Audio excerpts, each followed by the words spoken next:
Hello everyone, hope all are doing good. So today I am back with the third lesson, fiber to fabric, fiber to fabric.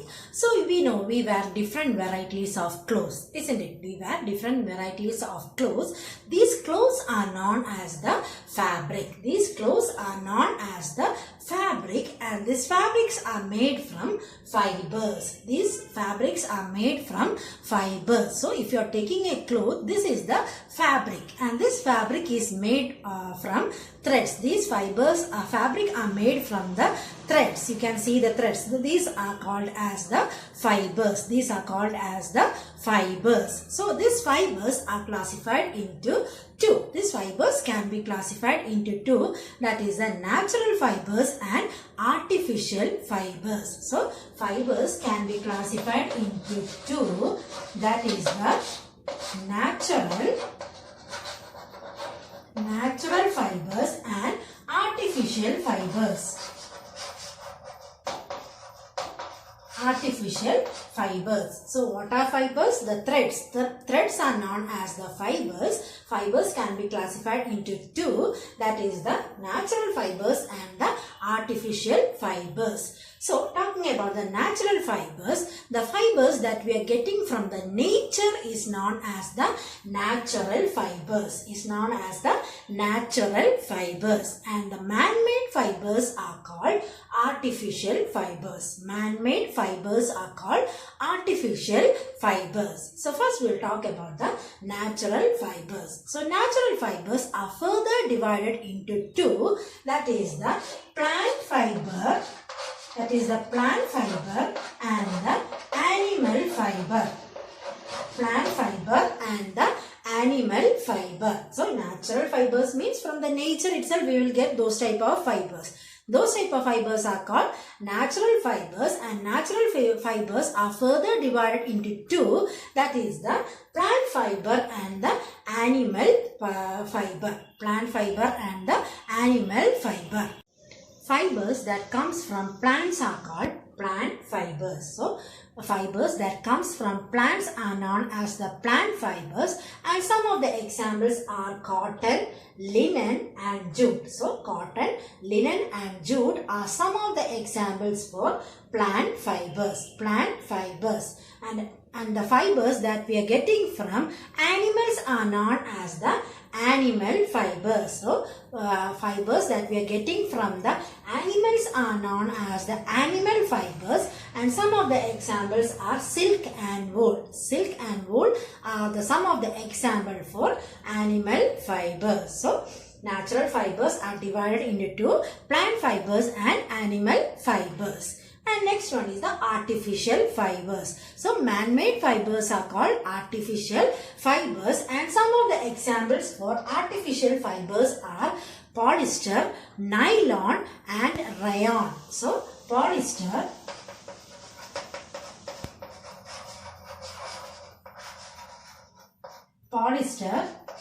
nylon, rayon are some of the examples for artificial fibers. So polyesters, nylon and rayon are some of the examples for artificial fibers. And in this chapter we are mainly concentrating in animal fibers. So we are mainly concentrating in animal fibers, that is the silk and the wool. So first we'll study about the wool.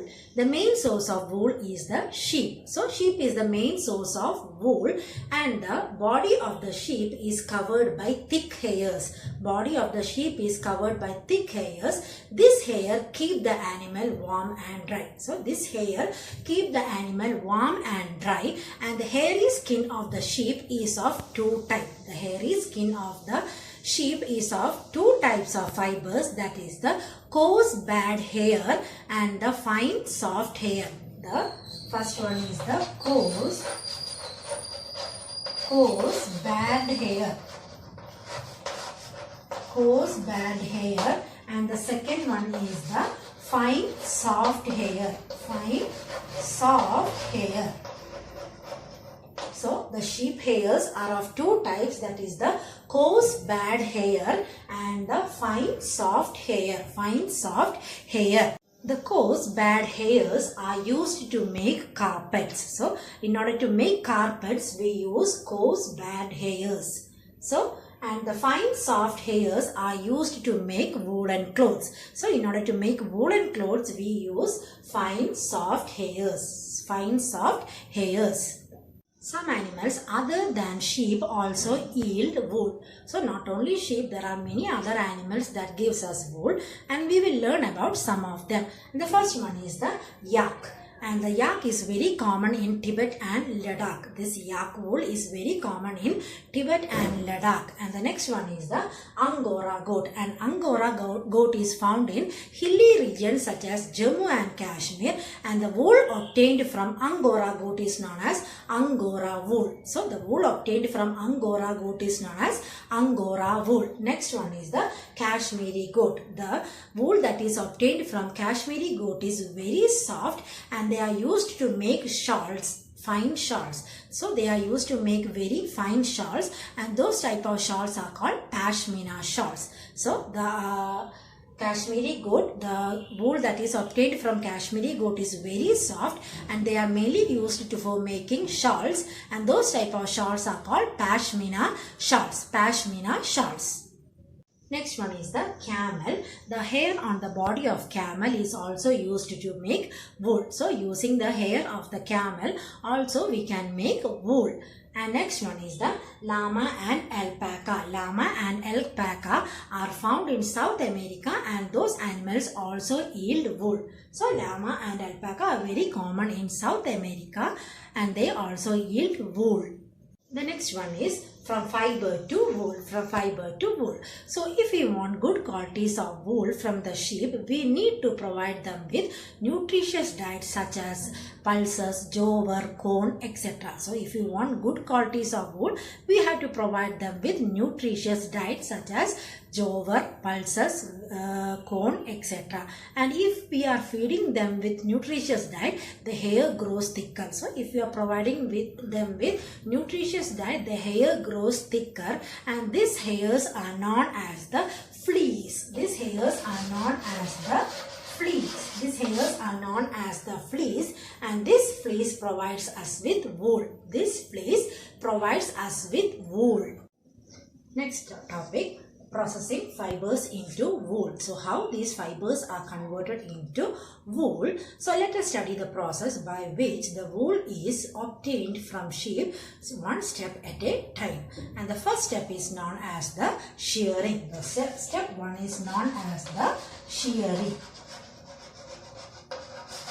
Step 1 is known as the shearing. So in this, the fleece is removed from the body of sheep. So in this, the fleeces of the sheep is removed from the body and a machine is used for this purpose. So using a machine, the fleeces are removed from the body of the sheep, and this process is known as shearing. This process is known as shearing, and shearing does not hurt the sheep, and this shearing does not hurt the sheep because the uppermost layer of the sheep's skin is dead. Because the uppermost layer of the sheep's skin is dead, it does not hurt. This process does not hurt the sheep, and usually this hair is removed during the hot weather. So this hair is removed during the hot weather. This is about the first step known as the shearing. The second step is known as the scouring.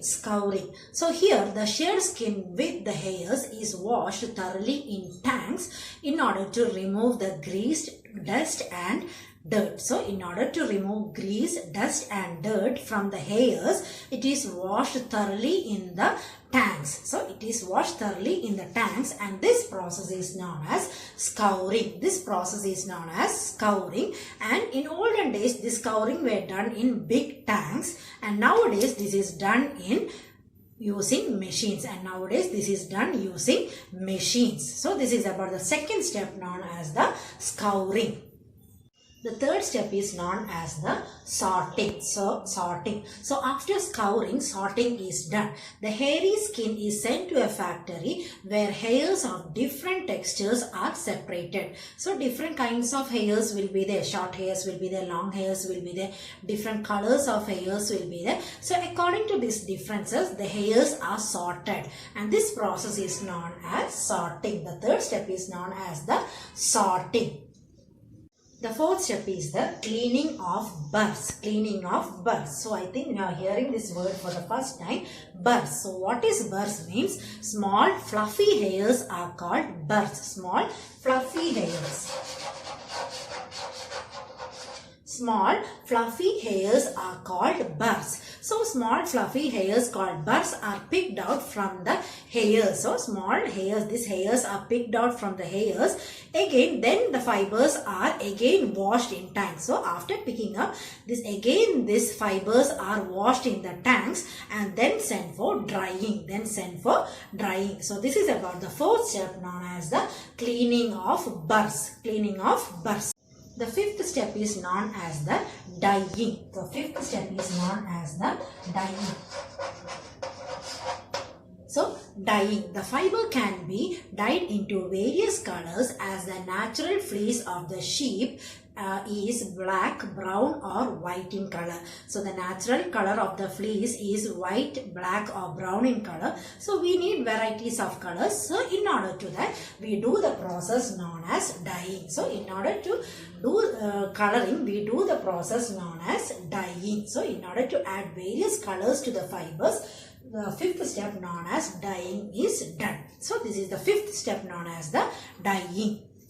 The last step or the sixth step is known as rolling. So last step is known as rolling. Here the fibers are straightened and rolled into yarn. So the fibers are straightened and rolled into yarn. Finally the wool is ready to use. The longer fibers are made into wool for sweaters and shorter fibers are woven into woolen clothes. So longer fibers are used for making sweaters and shorter fibers are used for making woolen clothes. So this is about the sixth step known as the rolling. So this is the six steps in the processing of fibers into wool. The processing of fibers into wool totally has 6 steps, which begins with the first step known as shearing. So second step is known as the scouring. The third step is the sorting. The fourth step is known as the cleaning of burrs. Then the fifth step known as the dyeing, and the last step is the sixth step is the rolling. So this is about the 6 steps involved in the processing. And before winding up, let us summarize what we have learned. So first we have studied about fibers. 2 types of fibers are there: natural fibers and artificial fibers. So further, these natural fibers are divided into 2. That is the animal fibers and plant fibers. Animal fibers and the plant fibers. And in this lesson, we are mainly concentrated in animal fibers, that is the silk and the wool. So first we were studying about the wool. We have studied about the processing, the 6th step, that is the which begins with the shearing, then comes the scouring, then comes the sorting, then the cleaning of burrs, then dyeing, and then sorting. So this is about this session. See you next class. Thank you.